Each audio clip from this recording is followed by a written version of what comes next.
It's time to talk to Carol. Very important to listen to Carol this morning. Always important to listen to Carol, of course. But today it has been very cold overnight and there are travel problems as well. Carol, morning. Good morning all. Well, it has been the coldest night of this winter so far. These are the kind of temperatures that we've had across parts of Scotland, Northern England, Wales and also Northern Ireland, and they could drop yet. The other thing we have this morning is fog. There's some patchy freezing fog across parts of Scotland, Northern Ireland, Northern England, the Midlands, into East Anglia and parts of the south. So that will be slow to clear.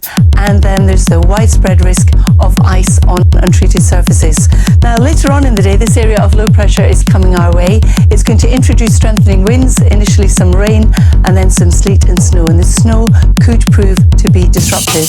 But first thing, with all those low temperatures around, damp surfaces, that is a recipe for ice if the area you're in hasn't been treated.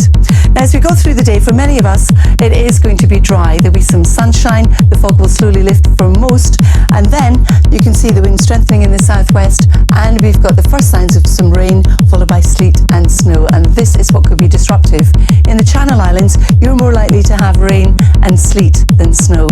So if we zoom in to what is happening and where the likelihood of the snow is going to be, and also the time this clock is changing, you can see how it comes in across the southwest, through Wales, in through the Midlands and down towards the southeast. It might miss Norfolk, and as we go through the evening we could see some large totals falling. So to give you an idea of those, the highest numbers are what you can expect with height, but look at that, 10 centimetres in parts of Wales, and we're particularly talking parts of southeast Wales and West Herefordshire as well.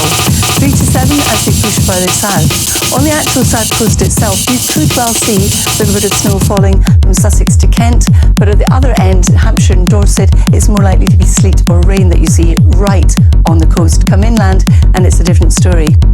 Through the overnight hours, we still will have our weather front with us, but it will be starting to weaken, but there will still be snow coming out of it. Meanwhile, we'll have further snow showers across parts of Northern England and also Northern Scotland. And once again, with temperatures as low as this, where we've got all this dampness around, well, there's likely to be ice once again, so something to watch out for, as well as frost. Tomorrow morning then we start off with this weakening front, the snow in it tending to ease a touch, but it could well get down to southern counties of England as we go through the day. There is the risk of, once again, that mixture of rain, sleet and snow. Push north and you can see further wintry showers coming in across eastern areas, also in across the far north of Scotland. Tomorrow, no heat wave in prospect either. We're looking at temperatures roughly 1 to about 5. And the weekend, well, we're not done with the snow just yet. Now get in touch.